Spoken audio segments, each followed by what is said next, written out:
45-ാം ദേശീയ ദിനാഘോഷങ്ങളിലേക്ക് United Arab Emirates പ്രവേശിച്ചിരിക്കുന്നു. നിരവധി കാഴ്ചകളുണ്ട് ഇക്കുറി അറേബ്യൻ സ്റ്റോറീസിൽ.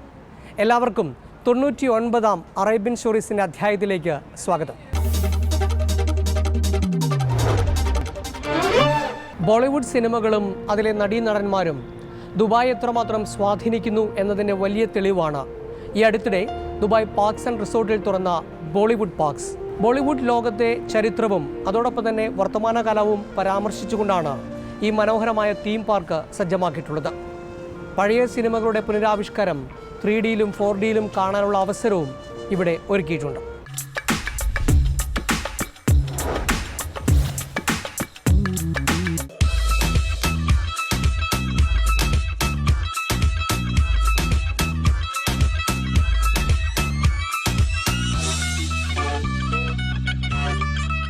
ലോകം മുഴുവൻ ആരാധകരുള്ള ബോളിവുഡ് സിനിമാ ലോകത്തിനുള്ള ആദരവ് കൂടിയാണ് ദുബായ് ജബലലിയിൽ ദുബായ് പാർക്സ് ആൻഡ് റിസോർട്ടിനുള്ളിലെ ബോളിവുഡ് തീം പാർക്ക്.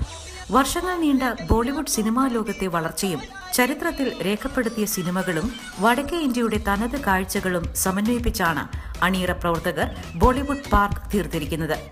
സിനിമാമയമായിരുന്നു ബോളിവുഡ് പാർക്സിന്റെ ഉദ്ഘാടന ചടങ്ങ്. വിശാലമായ ബോളിവുഡ് പാർക്കിന്റെ മുഖ്യ കവാടത്തിലാണ് ബോളിവുഡ് സിനിമകളുടെ പാട്ടിലും ആട്ടത്തിലും മുങ്ങിയ ഉദ്ഘാടനം ഒരുക്കിയത്.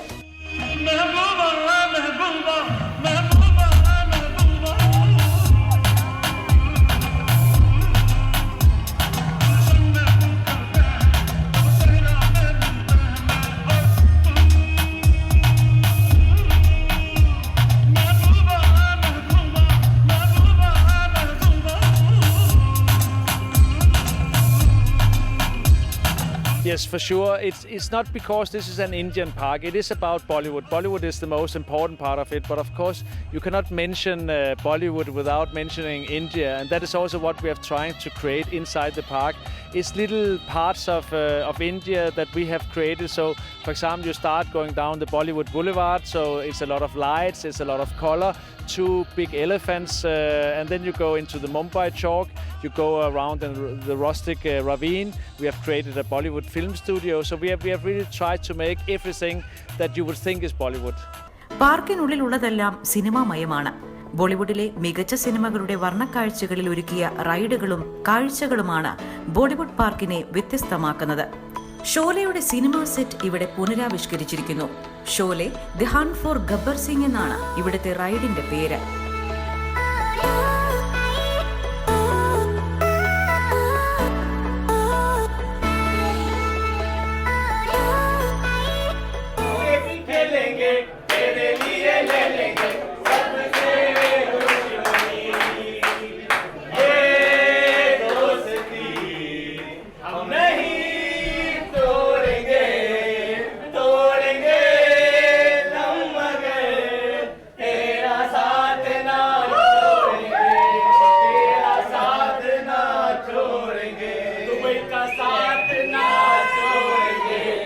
ലഗാൻ ത്രിൽ ഓഫ് വിക്ടറി എന്ന പേരിൽ കാഴ്ചക്കാരെ പന്താക്കി ക്രിക്കറ്റ് കളിക്കുന്ന വേറിട്ട അനുഭവം നൽകുന്നു.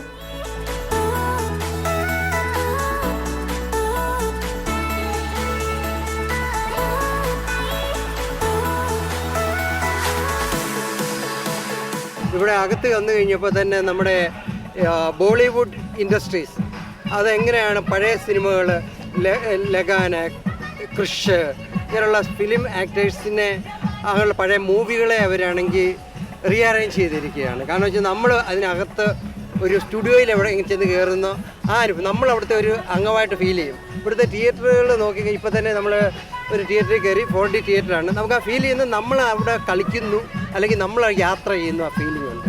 പിന്നെ അതുകൊണ്ട് തന്നെ ഇപ്പോൾ പലതും ഇപ്പോൾ ഓപ്പൺ ആയിട്ടില്ല.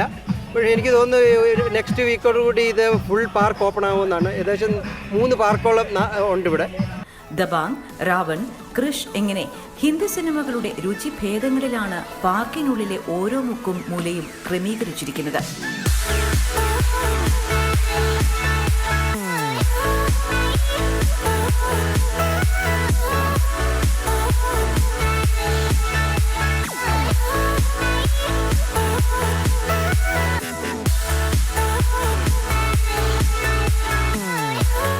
നല്ല അടിപൊളി പാർക്കാണ്. ദുബായ് ഇന്ത്യയിലെ ആദ്യത്തെ ഹോളിവുഡ് പാർക്കാണിത്. അതുകൊണ്ട് അതിൻ്റെ ഒരു ഫീലുണ്ട്, സിനിമ കാണുന്ന ഒരു ഫീലിംഗ് വരുന്നുണ്ട്. സാധാരണ പാർക്കിൽ നിന്ന് എന്ത് വ്യത്യാസം കാണുന്നു? നമുക്ക് നമ്മുടെ ഇന്ത്യൻ സിനിമ കാണുന്ന ആ ഒരു ഫീല് കിട്ടുന്നുണ്ട് ഇത് വരുന്നുണ്ട്. രാജ്മഹൽ എന്ന് പേരിട്ടിരിക്കുന്ന മുഗൾ വാസ്തുകലയിൽ തീർത്തിരിക്കുന്ന മനോഹരമായ കൊട്ടാരവും 800-ലേറെ പേർക്ക് ഇരിക്കാൻ കഴിയുന്ന തിയേറ്ററും സന്ദർശകർക്ക് പുത്തൻ അനുഭവം പകരും.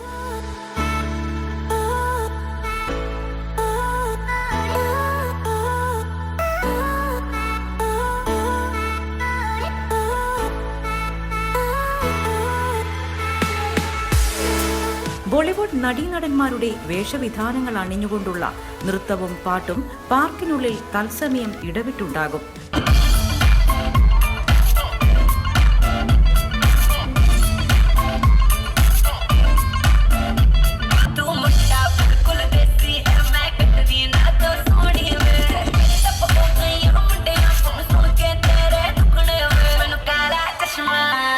സിനിമാ സെറ്റുകളിൽ ഒരുക്കിയ ഭക്ഷണശാലകളും സിനിമകളുടെ പ്രതീതി സൃഷ്ടിക്കുന്ന നടപ്പാതകളും പാർക്കിന്റെ പ്രത്യേകതയാണ്.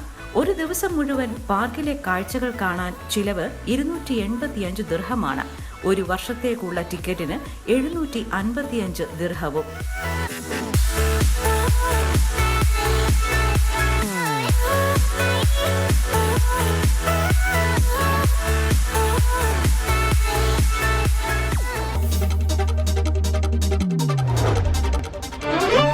അബുദാബിക്കാരൻ അഷ്റഫ് ഒരു ഒന്നാം തരം പാചകക്കാരനാണ്. ഇദ്ദേഹത്തിന് ഭക്ഷണം പാകം ചെയ്യണമെങ്കിൽ ഒരു കുഴി വേണം. കേൾക്കുമ്പോൾ ഒരു രസം തോന്നും. കുഴിമന്തി ഉണ്ടാക്കുന്നതിൽ പ്രഗത്ഭനാണ് അഷ്റഫ്.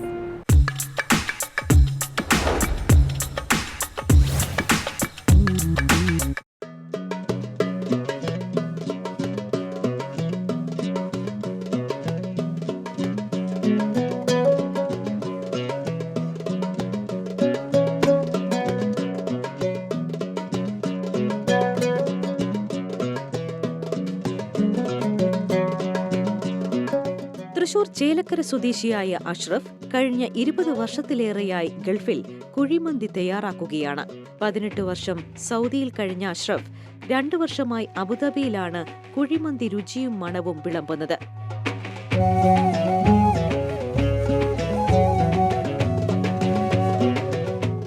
1.5 മീറ്റർ താഴ്ചയും 1 മീറ്റർ വീതിയുമുള്ള പൂർണ്ണമായും ഇരുമ്പ് ചട്ട കൊണ്ട് തീർത്ത കുഴി അടുപ്പിലാണ് ഈ വിഭവം വേവുന്നത്.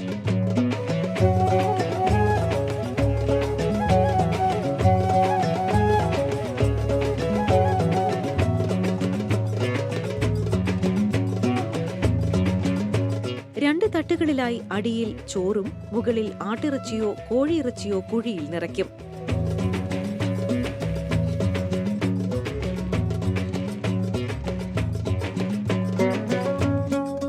അറബിയിൽ താനൂർ എന്നാണ് മന്തിയുടെ വിളിപ്പേര്. യമനാണ് ഉത്ഭവം. വലിപ്പക്കൂടുതലുള്ള പഴക്കം ചെന്ന അരിയാണ് കുഴിമന്തിക്കായി ഉപയോഗിക്കുന്നത്.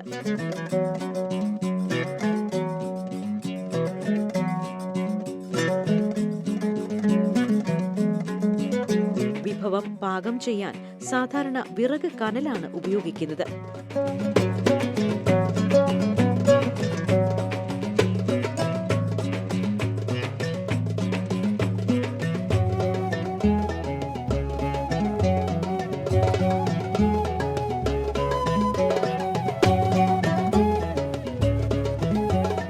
കുഴിമന്തി എന്ന് പറഞ്ഞാൽ നമ്മൾ ഈ കുഴിയിലേക്ക് ഇരുമ്പ് കൊണ്ട് കവർ ചെയ്തതാണ്.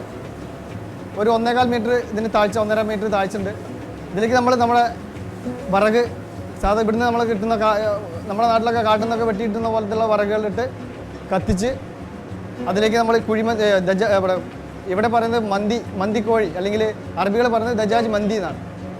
അതിലേക്ക് നമ്മുടെ മസാലകളും അറബി മസാലകളും അങ്ങനെ കുറച്ച് മസാലകളെല്ലാം കൂട്ടി കോഴി ഇതിൽ മുകളിൽ അടുക്കി വെക്കുന്നു. അതുപോലെ ചോറ് ഇതിൻ്റെ ചോട്ടിലാണ് നമ്മൾ ചോറും ഇതിൻ്റെ ചോട്ടിലാണ് വയ്ക്കും, കുഴിയിലേക്ക് ഇറക്കി വയ്ക്കും. അതിന് മുകളിലാണ് ഈ കോഴി വയ്ക്കുക. ആവിയിൽ ഏകദേശം 2 മണിക്കൂറിലധികം വേവിച്ചാണ് സ്വാദിഷ്ടമായ കുഴിമന്തി വിളമ്പാൻ തയ്യാറാവുക.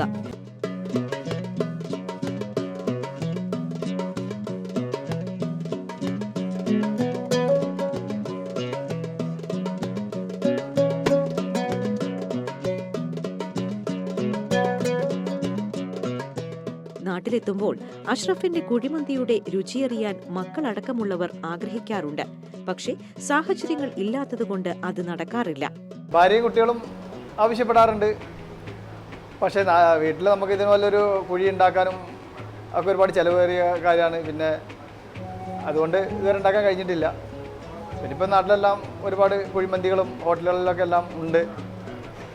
അതുകൊണ്ട് പിന്നെ കുഴപ്പമില്ല എന്ന് പറയാം.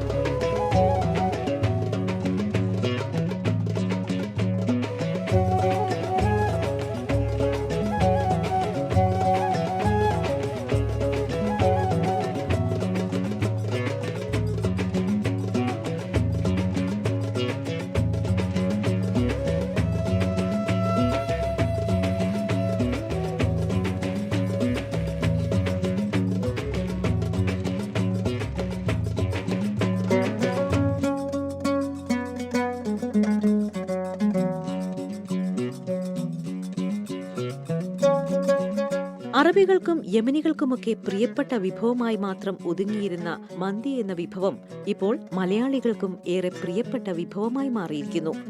വെറൈറ്റിയാണ്, ടേസ്റ്റിന് വെറൈറ്റിയാണ്. ബിരിയാണി എവിടെയും കിട്ടും, ബട്ട് ഇറ്റ്സ് ഒരു ഡിഫറെൻറ്റ് ടേസ്റ്റാണ്. ടേസ്റ്റ് ഉണ്ട്, അപ്പോൾ നമുക്ക് പരീക്ഷിക്കാനൊരു ഓപ്ഷനാണ്. എപ്പോഴും ബിരിയാണി അല്ലാതെ വേറൊരു വെറൈറ്റി ട്രൈ ചെയ്യാൻ വേണ്ടി ഒരു ഓപ്ഷനാണ്, നമുക്ക് ട്രൈ ചെയ്യാം. അബുദാബി മുസഫ സനയ്യ 10 ഫ്ലെമിംഗ് ഹോട്ട് അൽമന്തി അൽമദ്ബി റെസ്റ്റോറന്റിലാണ് അഷ്റഫിന്റെ കുഴിമന്തി വിഭവം തയ്യാറാകുന്നത്. കൊല്ലം സ്വദേശികളായ 4 ചെറുപ്പക്കാരുടെ സംരംഭം കൂടിയാണ് ഈ റെസ്റ്റോറന്റ്. ഞങ്ങൾ 3-4 ചെറുപ്പക്കാർ കൂടി ഒരു മന്തി റെസ്റ്റോറൻറ്റ് തുടങ്ങണമെന്ന് ആഗ്രഹിച്ചപ്പം സാധാരണ മലയാളികൾ കൂടി കഴിക്കാൻ പറ്റുന്ന രീതിയിൽ പ്ലാൻ ചെയ്തു. അപ്പോൾ അഷ്റഫിനെ പോലെ വളരെ എക്സ്പീരിയൻസ്ഡ് ആയിട്ടുള്ള ഒരാളെ കൂടെ കിട്ടിയപ്പോൾ നല്ല രീതിയിലുള്ള പ്രതികരണമാണ് മലയാളികളിൽ നിന്നും സ്വദേശികളിൽ നിന്നും കിട്ടിക്കൊണ്ടിരിക്കുന്നത്. കാരണം കൂടുതലും നമ്മൾ ട്രഡീഷണൽ ആയിട്ടുള്ളൊരു മന്തിയാണ് ഫോളോ ചെയ്യുന്നത്. കുഴിയൊക്കെ ഉണ്ട്. അപ്പോൾ ആ ഒരു 2-3 മണിക്കൂറത്തെ ആ കുക്കിങ്ങും കാര്യങ്ങളൊക്കെ ഉള്ളതുകൊണ്ട് അതിൻ്റെ പ്രത്യേക രീതിയിലുള്ളൊരു സ്വാദ് എല്ലാ വിഭാഗം ആൾക്കാരും ഇഷ്ടപ്പെടുന്നു. ആദ്യമായിട്ട് ഈ ഇവിടുത്തെ അതോറിറ്റീസിൻ്റെ കയ്യിൽ നിന്ന് നമുക്ക് പെർമിഷൻ കിട്ടാൻ തന്നെ കുറച്ച് ബുദ്ധിമുട്ടായിരുന്നു. കാരണം കുഴിയെടുക്കാനും അങ്ങനെയൊക്കെയുള്ള പെർമിഷൻസ് കിട്ടാൻ വളരെ പാടാണ്. കാരണം 1.5 മീറ്റർ ഡെപ്തിലാണ് നമ്മൾ കുഴിക്കുന്നത്. അപ്പോൾ പല രീതിയിലുള്ള ഡിപ്പാർട്ട്മെൻറ്റ്സിൽ നിന്ന് പെർമിഷൻ കിട്ടാനുണ്ടായിരുന്നു. പിന്നെ നമ്മൾ പ്യൂർലി ഒരു അറബിക് ടേസ്റ്റ് ഉള്ളൊരു റെസ്റ്റോറൻ്റാണ് പ്ലാൻ ചെയ്തത് ആദ്യം തൊട്ടേ. അപ്പോൾ അത് സക്സസ് ആയി എന്നാണ് ഞങ്ങളുടെ വിശ്വാസം.